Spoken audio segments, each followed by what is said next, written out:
Hello, the doc is in, and welcome back to another chapter of Jujutsu Kaisen, chapter 196. In the last chapter, we have our introduction to, well, I didn't remember their names, so we'll call them Sumo Boy and Katana Guy. A little bit funny moments with Katana Guy. We get a little bit more focus on him last chapter. Basically, he gets Maki's sword, and he just wilds out. He's broken, he's crazy, he has no curse energy, but he's built different. He cuts Naoya in half. Naoya's not defeated, but he cuts Naoya in half and imparts some knowledge on Maki, a little bit of truth bombing, and Maki's like, he kind of spitting, but I don't quite understand what he means. And at the very end of the chapter, we have Sumo Guy, it seems, opening a domain, and, well, we'll just say that much and say let's hop into this chapter. So basically, right, the guy opens his domain, and his domain basically is like a sumo barrier, where if you enter the barrier and you agree to do sumo matches with him, then y'all are gonna have a sumo match. No curse energy, no tools, no nothing. So that's kind of like the restriction to enable that effect of getting rid of everything outside of just physical strength for the sumo match. You have to agree to do the sumo match. And Maki, seeing this guy and everything, she's like, you know what? F it. I guess we'll just have a sumo match. Because as she puts it, when Kamo kind of points out, like, what are you doing? Or, you know, we're in the middle of a life or death situation. You're over here just having a sumo match with this rando. And she's like, you know what? I deserve a break. Because life's been hard on me. I'm gonna just have a sumo match with this guy. And of course, Sumo Guy he's elated. He is having the greatest moment in his life, because as we know, he's been looking for a sumo match for a hot minute. So for someone to accept it, he's like, this is the best thing ever. So right, she enters the dome, and they look at each other, and they're about to start. And as they're about to start, Maki's thinking about it. She's like, what am I not seeing? Like the samurai guy said, like, you know, if you see everything besides it, then isn't that the same thing as seeing? And she's like, what am I not understanding? Like, as she even put it in the last chapter, she's like, you know, me and Toji, we're not the same. Why? What am I not understanding about our situations that don't make us the same? And so sumo match starts, right? And she opens up into her attack position, and she's looking hella serious, and Sumo Guy's like, yeah, I'ma just, and he goes around her back, right? He dodges her initial counter attack, and then grabs her, flips her, toss, and he technically wins the first match, right? And so he even points out, like, hey, you know, just going off you, I mean, I know I beat you, but just looking at, like, if I would have came at you head to head, you would have whipped my ass. So what's the dealio? Technically, you should have still won. Like, why are you not focused on the match?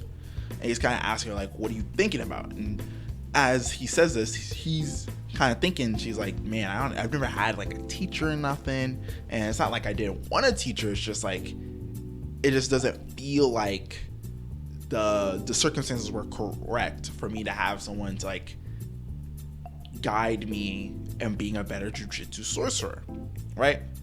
And so I guess she explains like what she's thinking about, like with the samurai thing, and maybe not necessarily saying Toji's name, but kind of being like, oh, you know, I want to be stronger. I want to understand what that samurai guy was talking about. It feels like he knows more and he's better than me, but I don't understand why. And he's like, you know what? I totally get you. Actually, I totally understand what that samurai guy was talking about. But sadly, the only way I can explain it to you is through sumo. So get up, we're sumoing. And so, right, we have a bunch of, I guess you could say, still images of them going throughout, I assume, multiple sumo matches, or maybe just going back and forth in one match, whatever it is. And so they're kind of, and so it seems like they're having a little bit of a conversation. It's kind of going back and forth. And to be fair, I don't fully understand what they're getting at here.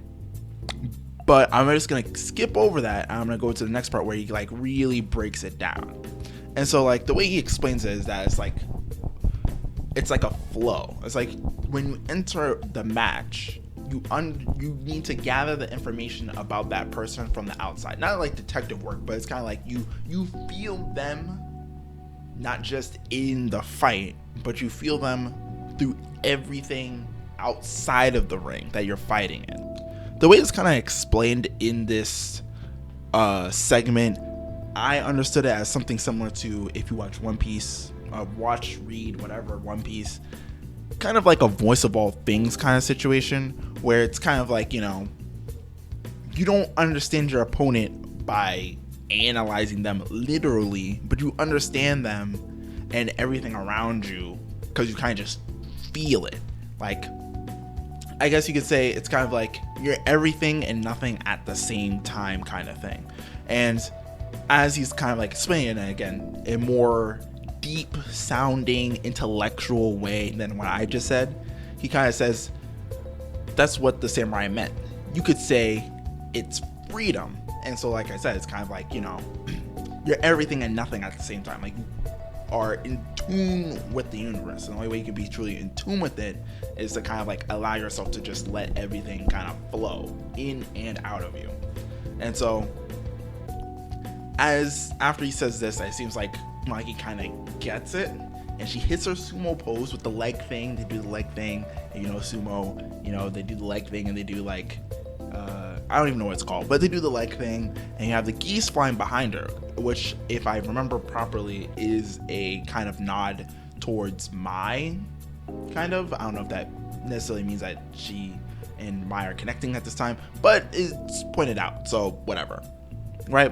And so basically the last sumo match begins, and they come at each other head to head, and it seems that she not only wins, but she's apparently out and ready to throw hands, saying at the very end of the chapter, I feel amazing. Now, I don't know if that means she's healed at this point, or if with her new understanding brought to you by Mio, I believe that's his first name, or his last name, I don't know, but brought to you by a sumo guy, it seems like she feels confident in being able to fight Naoya at this point. So what that means, I'm not quite sure. Power boost, understanding boosts, I don't know, but it seems like someone's gonna catch the hands next chapter, and I'm excited for it because there's no break next week, and I'm here for that. Overall, a pretty good chapter. Not too much to discuss in a sense. I don't know if I said end of the chapter, but it's the end of the chapter, right? And overall, it seems like the gist of it is you need what Maki's missing in comparison to Toji is that she just need a deeper understanding of combat and how to fight freely. And it kind of goes in line with the idea that, you know, Maki's a very intellectual person, and she has a lot of goals and tough things she's dealing with, and she's always kind of like thinking about stuff. So she may have been inadvertently weakening her fighting ability by constantly trying so hard to fight, kind of in a similar way to how Megami is not theorized, but it's kind of like a thought process in the community that Megami may never be able to do a Black Flash, because to do a Black Flash you kind of need to be in tune with the fight without like thinking. That's why Yuji can do it, because he doesn't really think that hard in general. He's not that smart or intellectual in terms of a fighter / character in the series. So for him, kind of like zoning out and just going full fight makes it really easy for him to do Black Flashes, where even though you can't do them on purpose, he can kind of like just pull them out when he needs them in a sense. And so I guess for characters who lack cursed energy, this would be kind of like a similar concept, where instead of doing a Black Flash, it's kind of like a flow of the universe kind of thing, where when you hit this point, now you like really, I don't even, like I said, it's weird because technically it isn't a literal it's not a literal power boost, but it seems that in a way it is a power boost, and that's all I can say to that. So next chapter probably going to be Maki beating up Naoya, and it's going to be a great time. With that all being said, thank you for watching the video. Leave a like if you like, leave a dislike if you dislike. Comment, what do you think? Do you think this is like a heavenly restriction power boost? Is it just like a knowledge boost, or is it kind of just like a deeper understanding of fighting gives you power kind of thing? And if you like the videos, you want to see more videos like these every single week, there is a chapter. Feel free to subscribe. I cover other series. You can check them out on the channel. It's really that simple. I'm probably gonna start covering not 7 Deadly Sins. What's the other one? 4 Nights of the Apocalypse soon. And I'll probably have to do a review of 7 Deadly Sins. I'll probably have to read it all the way through for memory purposes, and probably do a catch-up thing on 4 Nights of the Apocalypse and whatever. And I might cover Boruto. Basically, there's gonna be a lot of things going on the channel coming up. But if you want to be here for that, feel free to subscribe. With that all being said, thank you again for watching the video, and the doc is out. Peace.